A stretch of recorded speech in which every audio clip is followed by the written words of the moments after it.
Karen, so first I have two questions, one on the war in Gaza. The Pentagon said today that the U.S. has now resumed flying drones over Gaza to search for hostages.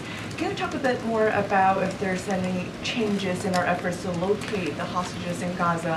Has it become more difficult or less difficult after the temporary ceasefire? It's always been difficult to try to locate them, especially since we don't believe Hamas holds all of them.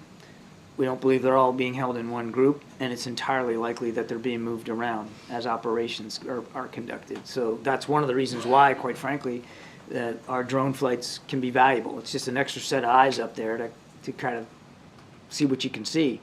I wouldn't dream of speaking publicly about the details of those efforts or what we might be gleaning or not gleaning. I think the less said about our information, the better.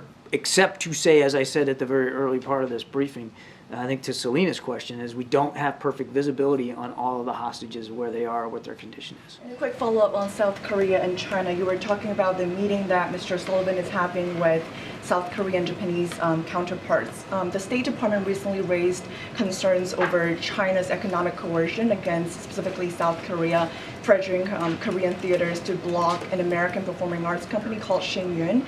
I'm wondering, during upcoming talks with counterparts there, is China's economic coercion part of the discussion, and how concerns administration about that?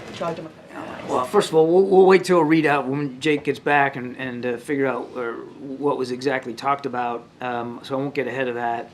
The main purpose of Jake's discussions are really to explore ways to improve our trilateral cooperation across a range of things, but certainly in the security front. By that I mean the defense-related military front.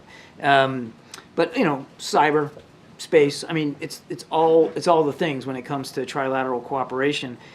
I don't know of too many conversations that we've had with our Korean and Japanese counterparts where, in some form or fashion, China's economic bullying practices don't come up. So it wouldn't surprise me, but let's not get ahead of the meeting yet.